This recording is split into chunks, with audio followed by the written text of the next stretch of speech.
Hello children, I hope you are all studying at home and staying safe. Now you must be relaxed from online test and now we are proceeding with our daily routine studies. Today we are going to start with our chapter 3 Sangya. Part 4 Sangya. संज्ञा noun. Mohan कल स्वतंत्रता दिवस है. हमारे विद्यालय में झंडा फहराया जाएगा. सुना है मेयर हमारे विद्यालय में आकर राष्ट्रीय ध्वज फहराएंगे. मैंने बहुत सारे फूल ध्वज में बांध दिए हैं. ध्वज फहराते ही फूल सब बच्चों के ऊपर गिरेंगे तो बहुत अच्छा लगेगा. राष्ट्रगान के पश्चात सभी को मिठाइयां बांटी जाएंगी. ऊपर दिए गए वाक्यों में रंगीन शब्द मोहन, दिवस, विद्यालय, झंडा, मेयर, ध्वज, फूल, बच्चों, मिठाइयाँ आदि किसी नाम विशेष का बोध करा रहे हैं. अब संज्ञा की परिभाषा.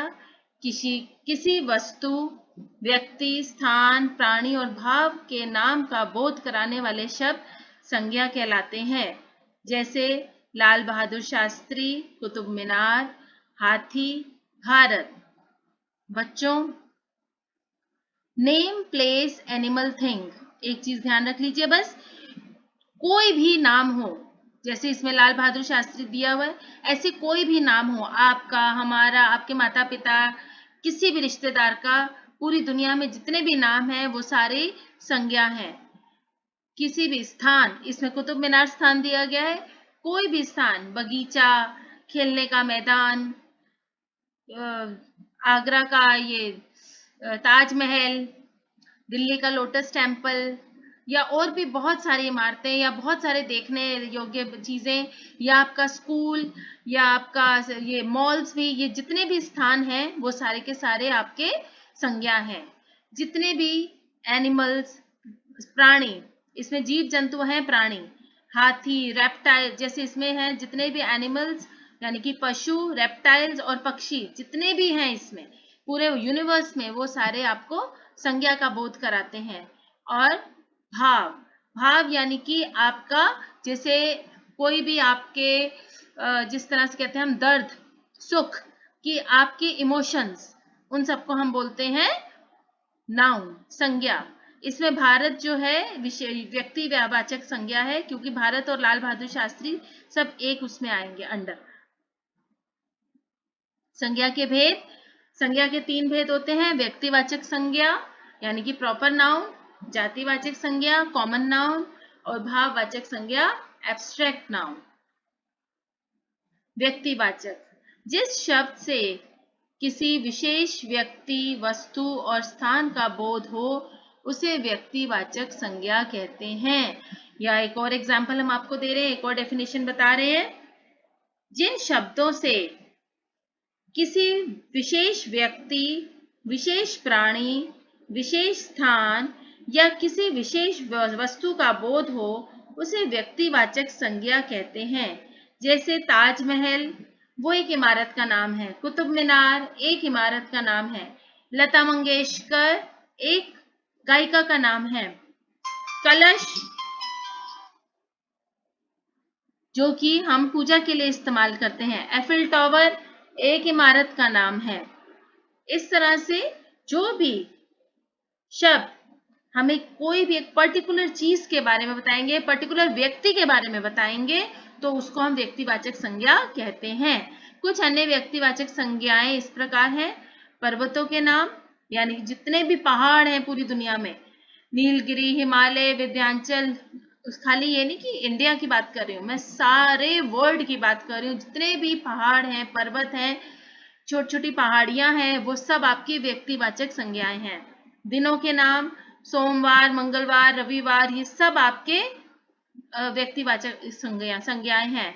इमारतों के नाम, ताजमहल, कुतुब मीनार, लाल किला और भी ऐसे कई इमारतें. यहाँ कानपुर का आपका जेके मंदिर, ये वीराना रोड, सॉरी, जो आपका बिठूर में है, ऐसे बहुत सारे आपके जितने भी इमारतें बनी हुई हैं वो सब आपका व्यक्तिवाचक संज्ञा होगा. व्यक्तियों के नाम साइना नेहवाल, विश्वनाथन आनंद, आशा भोसले। पर्वों के नाम दीपावली, दशहरा, ईद, बहुत सारे जितने भी हमारे त्योहार हम मनाते हैं वो सारे संज्ञा शब्द हैं। देशों के नाम, पूरे वर्ल्ड में जितने भी हमारे देशों के स्टेट्स के नाम आते हैं, चाहे छोटे छोटे कस्बों के भी नाम आते हैं, वो सब हमारे व्यक्तिवाचक संज्ञा हैं। नदियों के नाम गंगा, यमुना, ब्रह्मपुत्र, कावेरी और इसके अलावा दुनिया में जितनी भी नदियां बहती हैं वो सब हमारी व्यक्तिवाचक संज्ञा हैं। खेलों के नाम, इसमें तो लिमिटेड 3 खेलों के नाम दिए हुए पर अनगिनत खेल खेले जाते हैं हमारी दुनिया में, वो सब जितने भी हैं वो सब हमारी व्यक्तिवाचक संज्ञा हैं।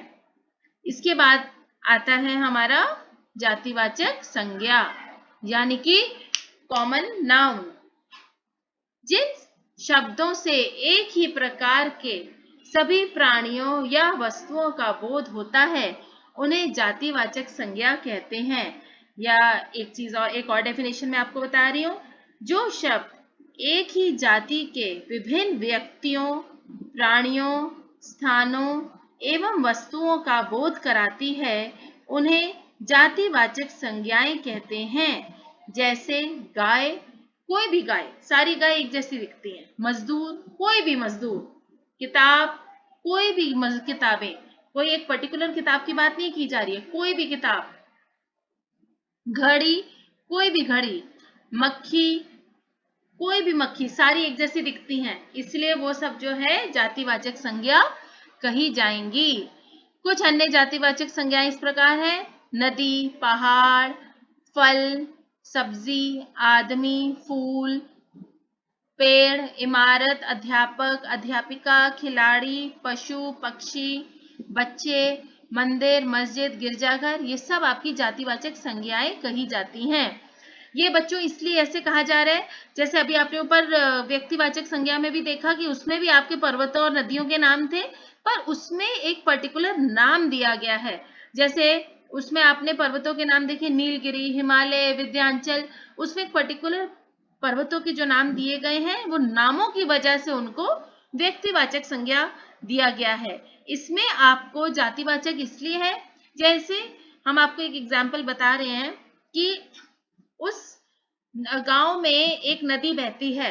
अब ये तो कोई पर्टिकुलर नहीं है कि कौन सी नदी बह रही है, खाली एक नदी बह रही है, नदी तो कोई भी हो सकती है, तो इसलिए उसको हमने जातिवाचक संज्ञा रखा है। अगर हम आपको ये बताएं कि उस गांव के उस ओर एक गंगा नदी बहती है, तो वो आपका व्यक्तिवाचक संज्ञा हो जाएगा, क्योंकि उसमें नाम आ गया नदी का, गंगा।